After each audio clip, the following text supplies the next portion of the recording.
And we're live. Gosh, you must be tired of seeing me. No, you're not. You're having fun. This is Toastmasters Trinidad and Tobago, Division F under District 81. It's a pleasure to have you here. This is such an awesome session that you are going to be listening to. Not that the others were not awesome, but this is a special one. I am sure you will be seeing on your screen a young guy by the name of Naz. Naz with a capital A in the middle. That's how you spell Naz, with a capital A in the middle, people. So if your mother named you Naz, you tell her that she's supposed to put a capital A in the middle, okay? No arguments. That's what it is. So he's smiling. So here we are today with Mr. Nazeer Sultan, and let me give you a little bit of information about him. But before we do, we are going to be talking about Toastmasters. Why? And this is coming from a co-founder's perspective. And why a co-founder's perspective? Because the man you're seeing on your screen is actually one of the co-founders. The other co-founder is Mr. Philip Rushford, and you're going to be hearing from him sometime soon. But Mr. Sultan is here with us today. So let's celebrate having him here with us. Let's celebrate having him here with us. So let me tell you a bit about Mr. Sultan. He gave me actually a very nice bio, very unique, very unique. I love getting bios like these. Let me read it for you. He said he has 3 children, 7 grandchildren, and a great passion for a wholesome life and well-being. A working life spanning 4 decades in the region, focusing on liberating the human potential. He terms that disruption. He refuses to be unduly distracted by a single domain or achievement. Endless possibility, yet still believing and creating. Isn't that an awesome, very humble biography? You know, normally, and I just have to say this, when I ask people for an introduction or bio, they tell me how many achievements, who they work here, how many stars and bangles they have gotten, and they were this and the president, and I'm like, really? You know, nobody's going to really remember all that. People just want to know you, see you. You know, we need to really be very humble in who we are and realize that it's about who we are that's impacting other people's lives. It's not about the ego, okay? We need to focus on ourselves. So, Mr. Nazeer Sultan, it's great to have you. Welcome to this session on a co-founder's perspective, Toastmasters Why. Thank you very much for having me, and a pleasant good evening. Yes, it's good to have you. And let me tell you a little secret, people.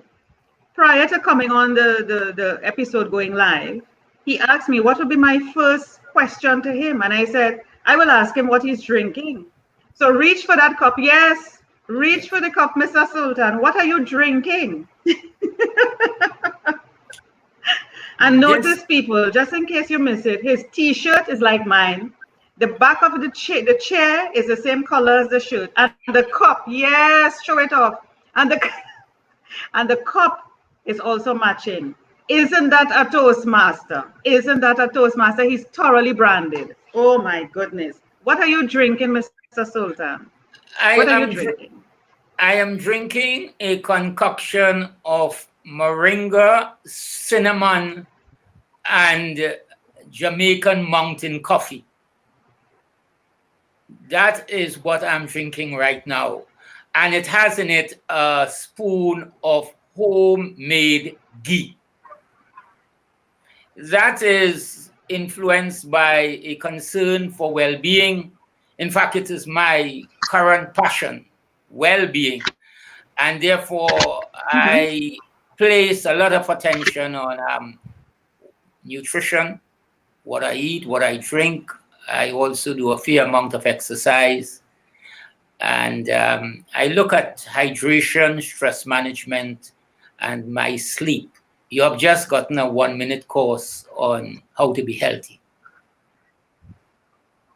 Is that what have you looking so fabulous? Is that what have you found the fountain of youth and not sharing it? What?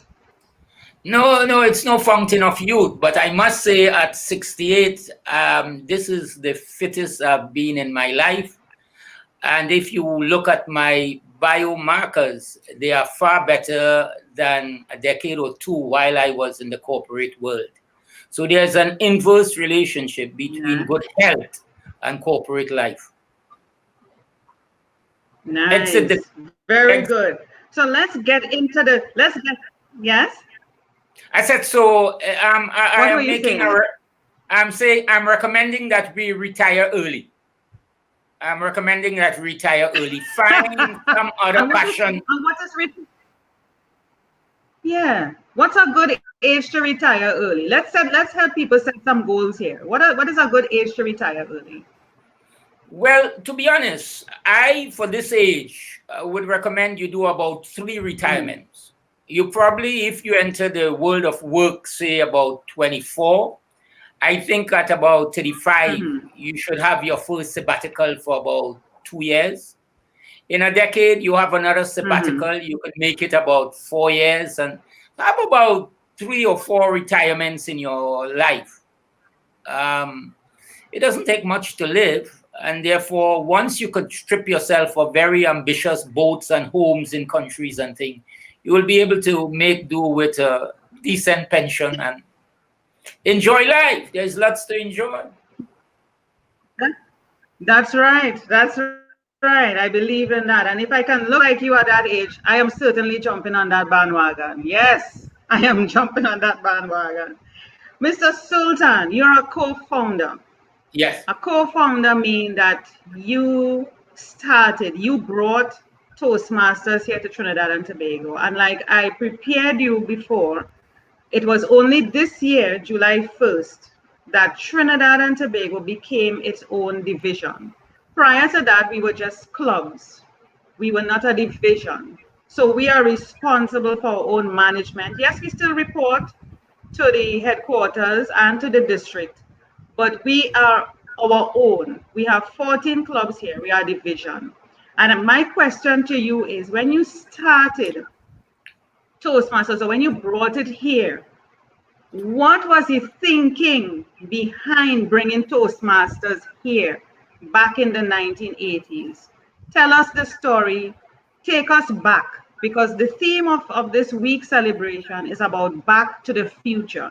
In order for us to understand where we are going, we have to know where we come from. And there are people who are in Toastmasters in Trinidad and Tobago, or even outside, that don't know our history, how it happened here, what has transpired.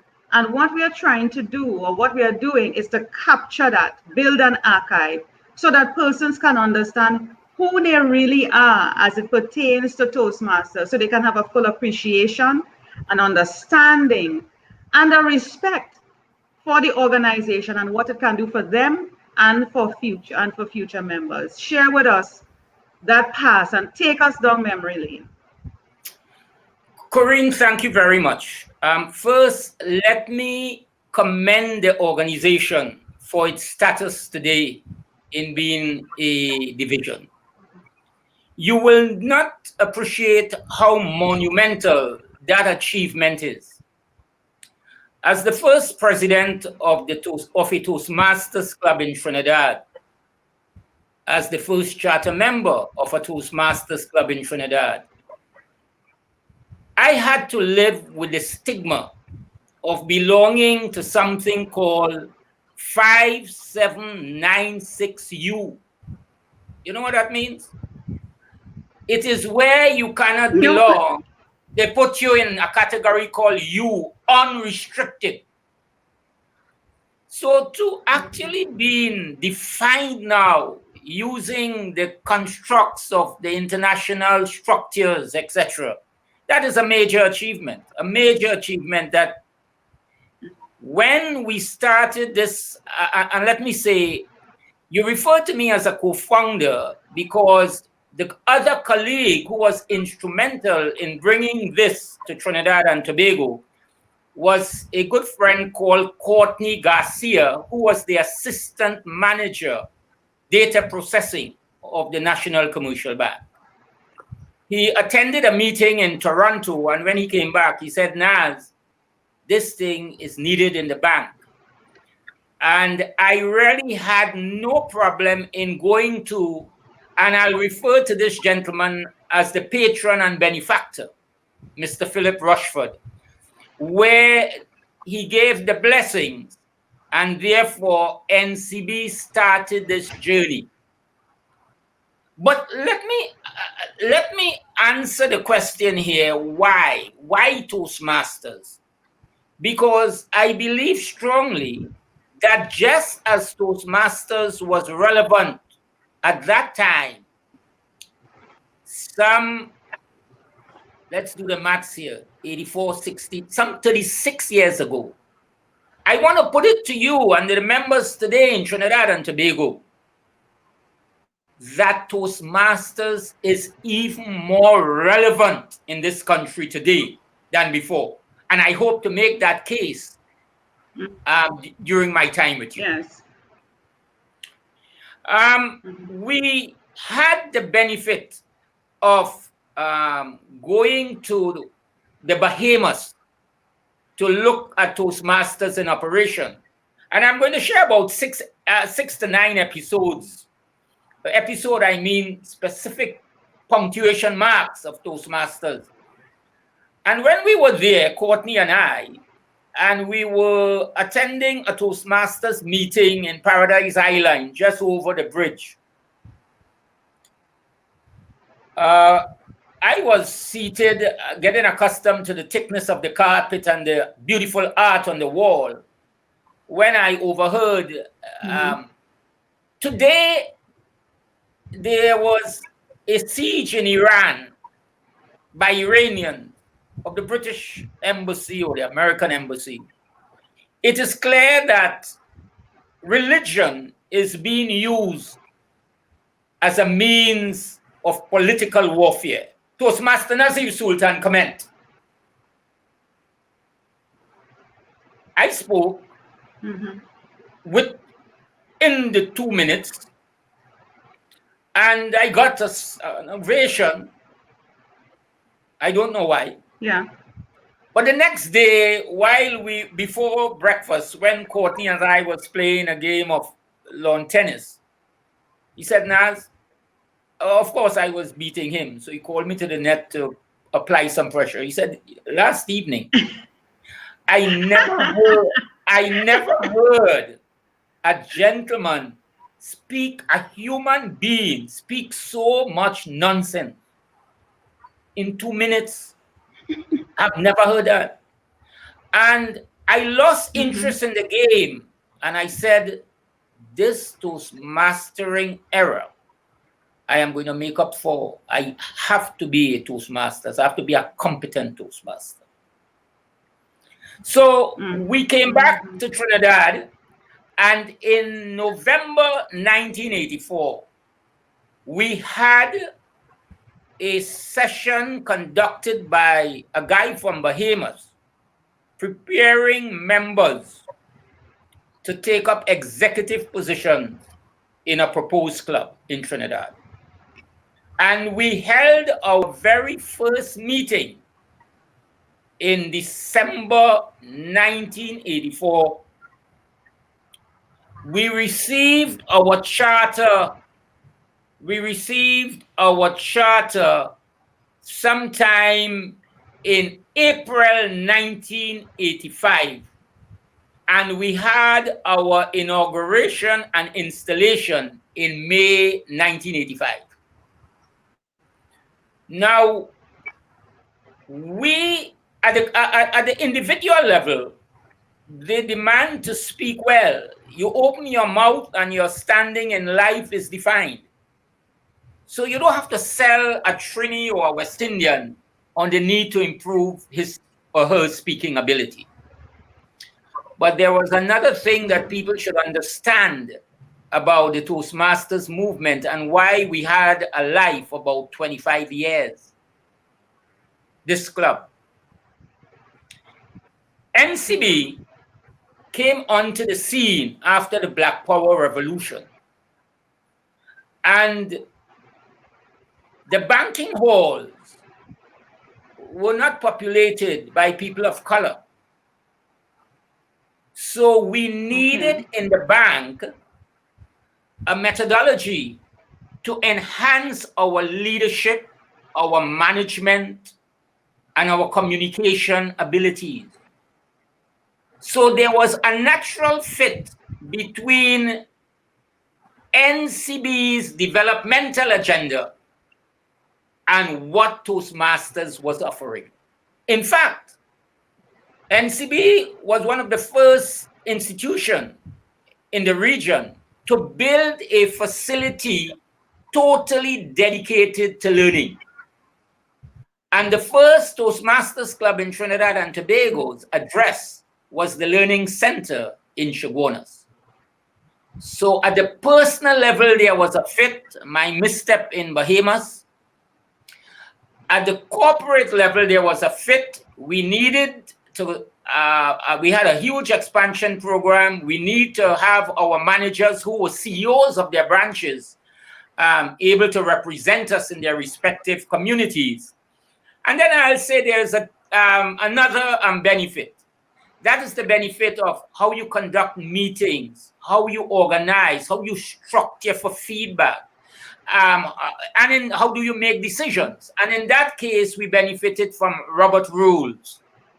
And that was very, very instructive in helping NCB prepare its people.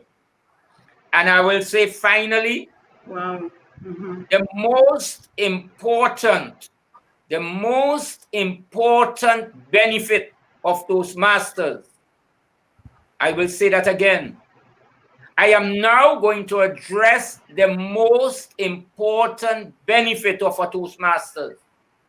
I have seen your education streams and your tracks and all the development pathways, and they are indeed fantastic. But I put it to you that they are merely the wheels and the steering. It's not why you should have a car. You don't buy a car because it has wheels and a steering wheel. The Toastmasters movement greatest benefit is purpose and community. It provides a framework. Explain that. It provides. You said purpose and community. I'll explain that to you. When we meet, it is about growing man, helping man, learning with man, being brotherhood with man. And I'm using man to represent woman. That is what it is. It's a community. It's a community of humanity with a purpose to grow, to learn, to help. And today in this COVID world, where there are all kinds of restrictions, and people are beginning to understand the benefit of something they are referring to as psychological safety. And it's important for general well-being. The Toastmasters vehicle is a vehicle that provides for that kind of activity, learning and growing.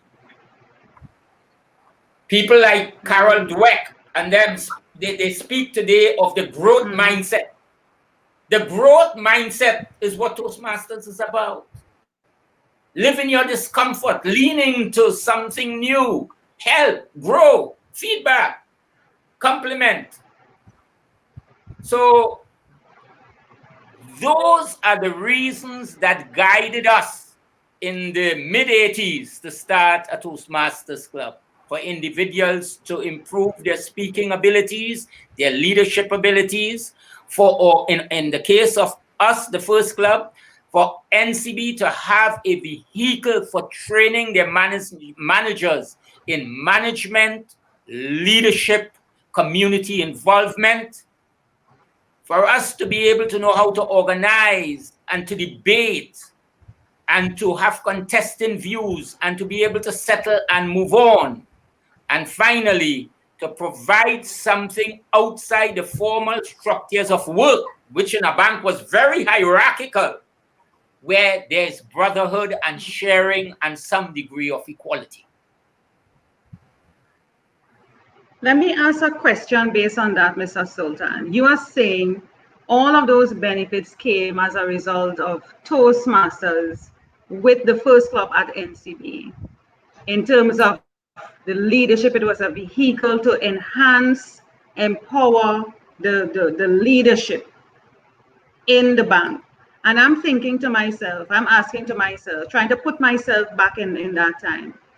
Those persons, was it because of the different type of thinking at the time, the environment, the individual personalities, the culture, I don't know, compared to management today? What are you seeing today compared to now? If you were to take that same ball of fire, let's call it that, and place it into an environment now, do you think that would work? As I said, the need for Toastmasters in my head is more rampant and demanding today than in my time. The emphasis, the modalities, what is going to be its theme is going to be somewhat different. And save that for me for day 3, please, because in day 3, I want to go down the territory. Quo vadis, where do we go from here? But I am making the point, Toastmasters is more relevant today than in my times. Right? You know, you know, you will ask me, well, Nazeer, those are nice things to say, and the story sounds fine, but the proof of it is, the proof of the eating is in the pudding. As a result of Toastmasters, as a result of Toastmasters training, we were able to host a series of 22 business world features from 5 to 8 to 8 o'clock on one of the television stations, dedicated to what the bank is doing in their respective communities. And these managers were all trained in Toastmasters, all trained in Toastmasters. And they were able to do a 5-minute feature. And you will say, well, no big thing. Let me remind you, the very first time I spoke about Toastmasters at the level of TTT, I was invited to talk to them. The good old Alison Hennessy invited me. And just as you said, 5, 4, 3, live. We go live. When they said 5, 4, 3, go live, I want to put up my hand and say, wait, give me 5 minutes again. I want to prepare. And then I stuck around and I say, I can't have my friends and them waiting there to laugh at me. So I did something. I did something that in terms of the words, there is a distaste. But in terms of the practice, I have done a lot of times. Fake it until you make it. Fake it until you make it. Man, when your boy just started with Alison, after a while, the boy developed. I walked with my Trimble. I left it a while and I started to score. Now, I am making that point to say 22 business features where managers held their own, talking about their branch and serving their community is no mean achievement in 1987. No mean achievement. No. So that is what I want to say to you. What I want to say to you is I have noticed, and it has come to my attention in meeting with other Toastmasters, and I'm not able to share my screen at this point to show some of the images, the pictures that were taken by you of yesteryear, but I will definitely share it on the Facebook page so that persons can see the history based on what you are talking about, the charter and the letters and the certificates. And the designation that everyone works towards is what we call the Distinguished Toastmaster. In your time, based on what you explained to me, it was called the Able Toastmaster, ATM, versus what we call DTM. Now, there are persons who will achieve DTM, but when you listen to them speak, when you watch their behavior, the way they lead, it is not in keeping with. And I know I'm going to get a lot of flack for this, but this is not only my opinion, this is the opinion of others who have made that observation. They don't epitomize. In other words, when you do a program, Mr. Sultan, and tell me if you agree or not, any program, you are supposed to grow as a result. Just like when I look at you and I listen to you, I can see I can tell that you have gone through some sort of training, growth, development, mentally, physically, spiritually, and otherwise. You would think that someone who has gone through the program to DTM would have transitioned, evolved into a better version of themselves. What what do you think is causing that? And I know you may address that in the third session coming up on Thursday, because we are doing part 1 today, part 2 tomorrow, and part 3 in the future on Thursday. But I want you as somebody that I have total respect, somebody who brought Toastmasters here, somebody who started it off at a leadership, in order to bring leaders in the making at the bank. I want you to consider what I just said and try to give me a response that could help us to not have persons just going through the program, taking the steps, doing the speeches, but they're not evolving, they're not developing, they're not transitioning. Help us to understand that. There is there is there is a Yes, that's difference. There is a difference there's a difference between mastery and genius. I will never knock the tracks that Toastmasters offer in order for accreditation. I will not knock that. But again, let me go back. It probably has something to do with the context and what gave birth to that movement.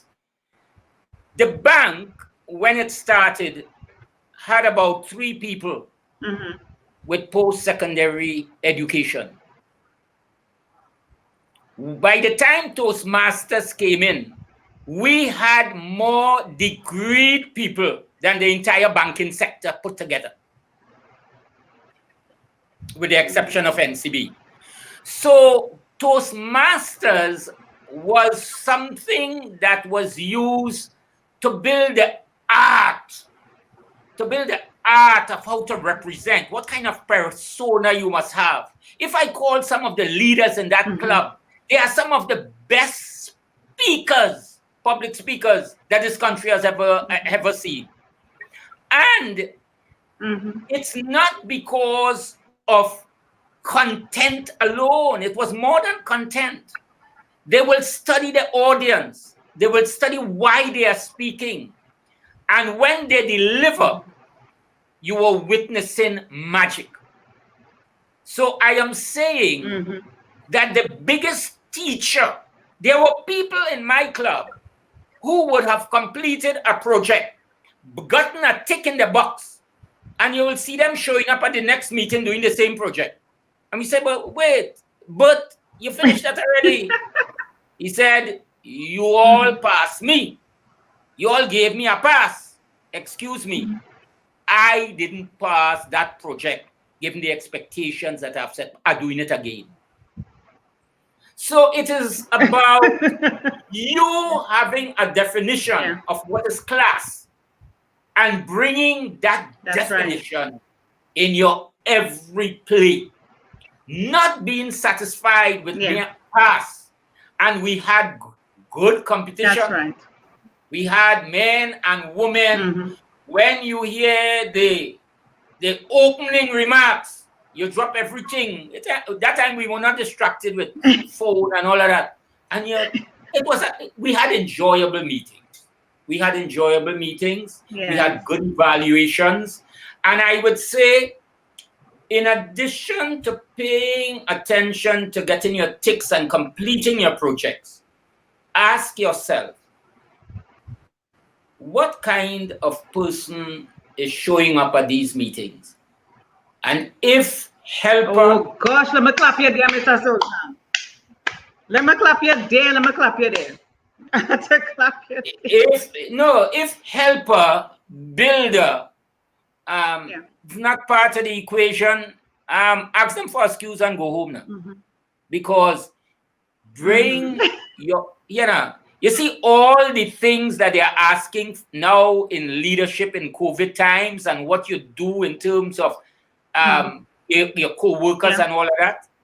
We created that in the 80s in our tools. When you go to an executive meeting, which happened on a Sunday or a Saturday at a home, man, the kind of camaraderie, the food, the drink, the talk, the aspirations. We had aspirations to have a Trinidad, a West Indian headquarters, and with heading it and that kind of thing. You all have taken it further than that. But that is but one aspect of growth. You are known, show me the quality of your Toastmasters, and I'll tell you the quality of the movement. Show me. I have a question here. Mr. Sultan, that is in keeping with what we're saying. It says, would you say, Mr. Sultan, that someone who joins Toastmasters and falls by the wayside has lost their way? I will say that if someone has joined Toastmasters and has fallen by the way, the club has failed. The club has failed. Wow. Because you see that role they call Sergeant at Arms?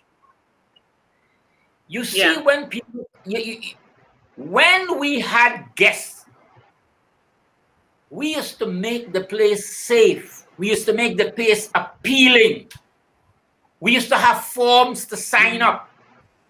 And once you got somebody investing in their time to come and attend your meeting, not only the foot was on the door, you had a member. You had a member. Our conversion rate was high, was very high. Yeah. I know, probably they wanted to come and bring in a bank. I don't know, but you know, we had good conversion rate. And but by the wayside, you would have somebody on the phone. Nazeer, am I seeing you next week? Am I seeing you next week? You would have the forms. You would follow up with them. You would try and find out where they are in their career. You will make a hook between where they are in their career and what we are offering in the club. You might say, you know something, Garth is coming next week and he's going to talk about career shakers. You should come to that. Yeah. So it's Yes. There is another question, and this is my question, and it is based on what has been said to me. We have, as you may know, I don't know if it had happened in your time, a mentorship aspect of Toastmasters. And mentorship, I believe, falls under the Vice President Education. Now, you're supposed to match persons to guide them, to mentor, coach them throughout the program, be there for them, support them, encourage, etc. And just like you say, know where you are in your career, and that person is going to help guide you because they would have probably gone through it before. And one of the things that you hear coming back is, my mentor not contacting me. It makes no sense of spending my money, or wasting my money. Nobody calls me, nobody follows up. And this may be, this is a concern for some of the persons who are members just falling off. Again, I guess you may blame the club for this, but the individual member who is paying their fees is blaming the mentor not calling. My take on that is that this is a two-way relationship. You are investing in something. You want something for your own goals. You must also make the effort to contact the person. Human beings have their own challenges. You reach out. It may not be you reaching out all the time, but you make an attempt. Let me hear your take on that. Let me say that we too had mentorship. We too had mentorship, a mentorship program. And you are correct that especially in this age, we have responsibilities, the learner and the mentor, or the mentee and the mentor. Right. But if you understand the mystery of human development,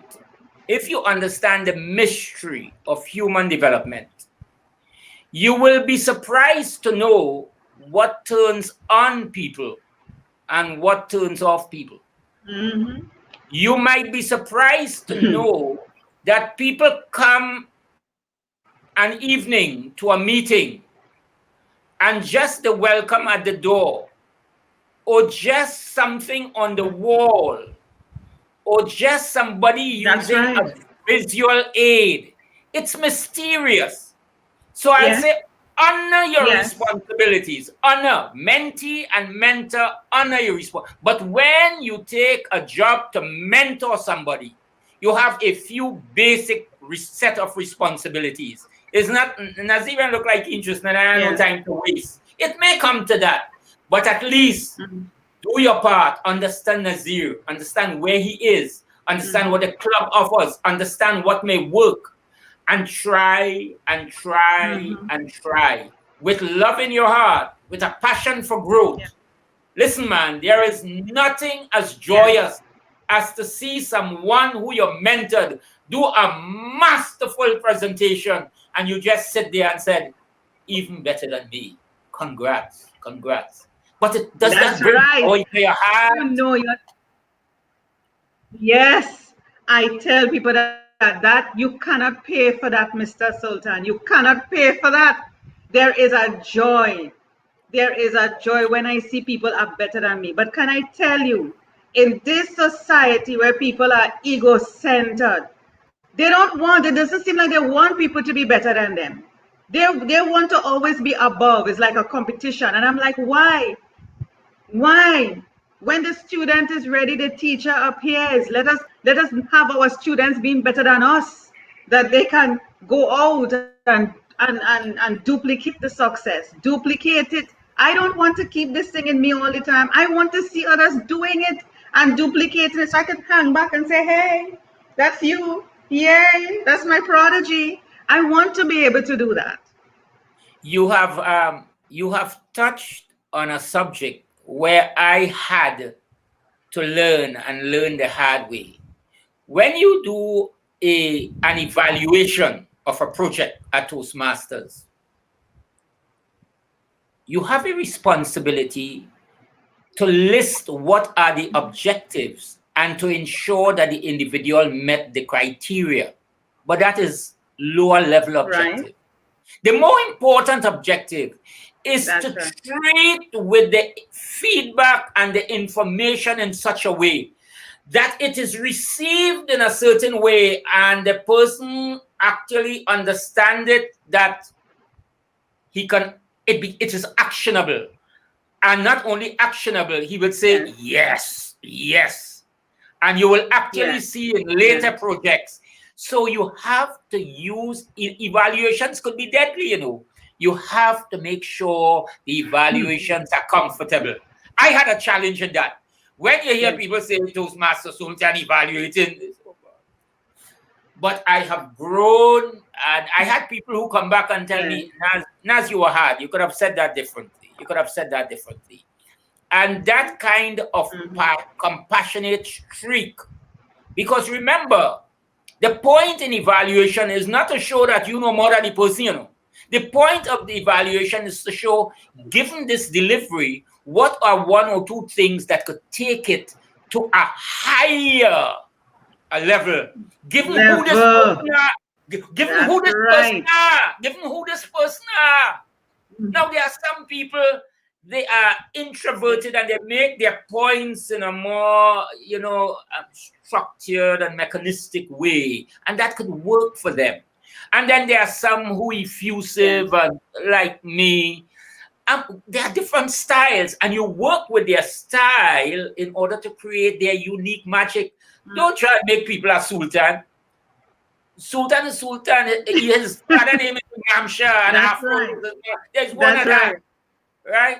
And I see you knock ego. Ego is not too bad a thing, you know, as long as you do not allow it to derail you. We had some people in our clubs with huge egos, but the egos Yes. take you to a place. It help you come into bus Sultan till this evening. I walking away with that Toastmaster of the evening.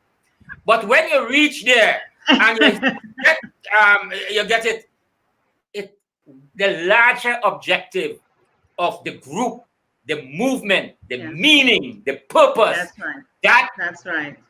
that gives That's right. reign, that takes center stage.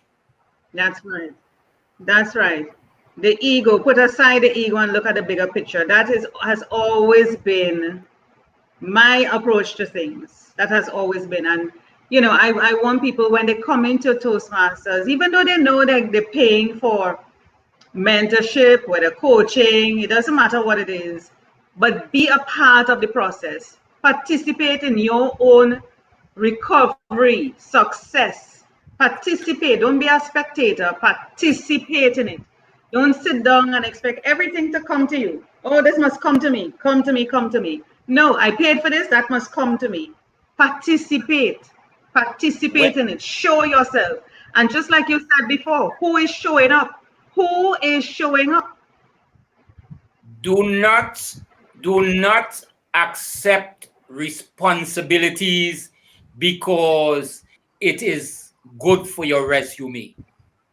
Accept responsibilities because the particular assignment brings joy to your heart. I have served That's in right. all positions within the structure of the executive. And I held the position of president on 2 occasions. And there's a reason for that in terms of NCB morphing into FCB. But, and listen, if you serve those positions, educational vice president, if you do a good job at educational vice president, you could lead a learning function in an organization. I did that. You could lead it because the tracks, the methodology, the art and science of it, you get. If you are membership, right? If you are public relations, listen, man, I have taken my manuals and given it to Rotary, give the number of supporting NGOs that I have given Robert rules, etc., in order to put some structure into their affairs. That's it. Capacity building, institutional capacity building. But let's also face it, there are freeloaders. There are people who come and they don't deliver. Let me say, I think of course. I want to interject here. We have the international director's comment, international director for Region 8, who is responsible for us in District 81, and of course responsible for Division F. He's saying be proactive and take accountability for your personal development. Therefore, don't be a bench warmer, like how you were saying, the loafers. Get involved and actively participate in the meetings. Thank you, Roy, for being here. We appreciate your presence. Yeah? Yeah.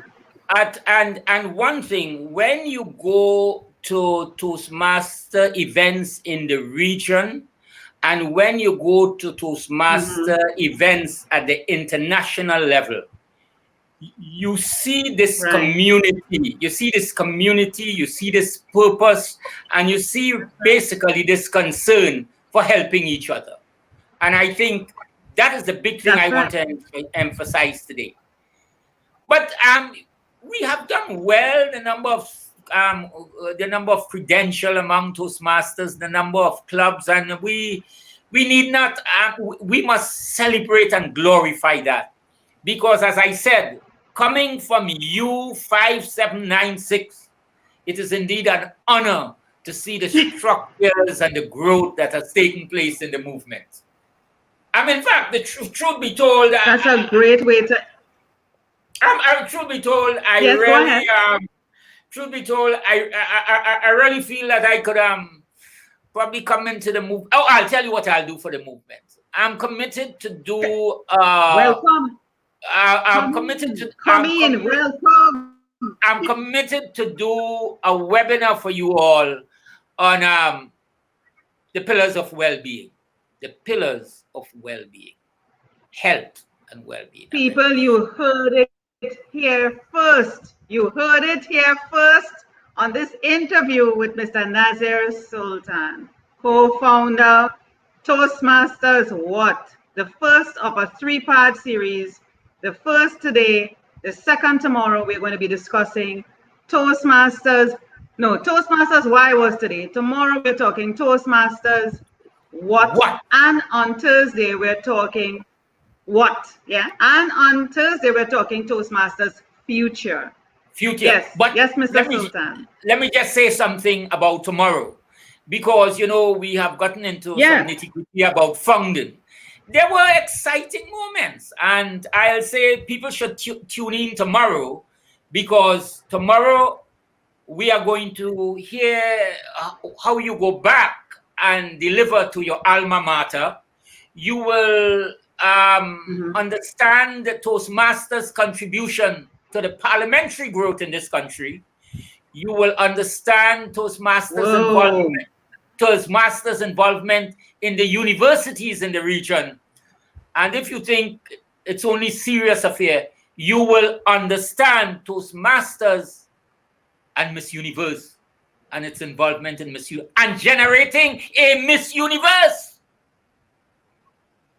Yes, this Toastmasters movement. Look here. Let me put in my application one time. I'm applying for Miss Universe next year. Please to coach me and prepare me for Miss Universe next year. I'm ready for the coaching. I'm ready for the mentoring, Mr. Sultan. Put me on the list. Miss Universe next year. Can you see me? Toastmaster up on the Miss Universe pageant. Okay. Ready. Okay. Let's end this thing if you really want. Okay, we're down to 3 finalists now, and now I am asking Corinne. Corinne, you are from the Republic of Trinidad and Tobago.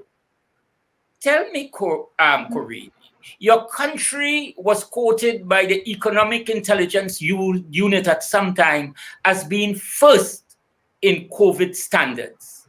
Tell me, what did you do? I did absolutely nothing. I reached out to Mr. Sultan for his assistance and coaching. I was coached by Mr. Philip Rushford.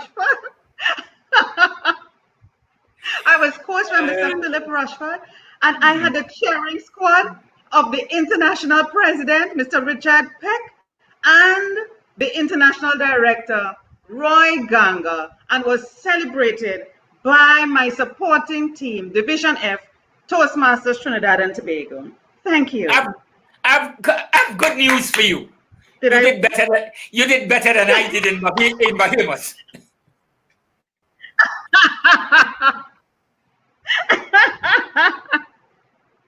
Thank you so much. Mr. Sultan, it has been a pleasure talking with you for the past 30 minutes. I look forward to Toastmasters What tomorrow. Same time, same place, people. Everything is happening on Facebook. If you want to know what's going on, make sure and check us out. And can I give you a little hint? Before Mr. Sultan's interview tomorrow at 6:15, we are actually having the international president, Mr. Richard Peck, together with Mr. Roy Ganga, the international director, and hopefully someone from membership, discussing in a panel discussion the impact of COVID on Toastmasters, a global perspective. You need to be on Facebook. You need to be here, people. Don't miss it. This is an opportune moment. Don't miss it. So it's packed tomorrow. It's going to be Rotary International. It's going to be Mr. Sultan. It's going to be Toastmasters International. It's, as they say in young people terms, it's going to be lit. Please don't miss it. Thank you so much, Mr. Sultan, for being here. I leave the final closing words to you. Thank you very much, Corinne. Folks, we belong to a very great movement. We are privileged to be part of this. We have done well. Yeah. But the journey now starts. Thank you.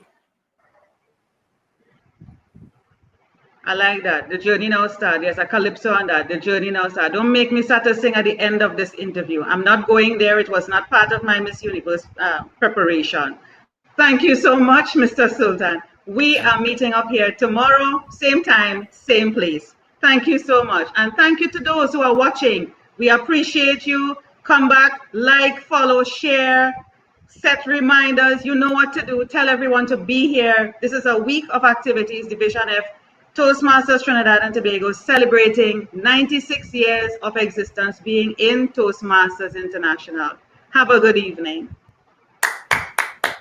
Thank you.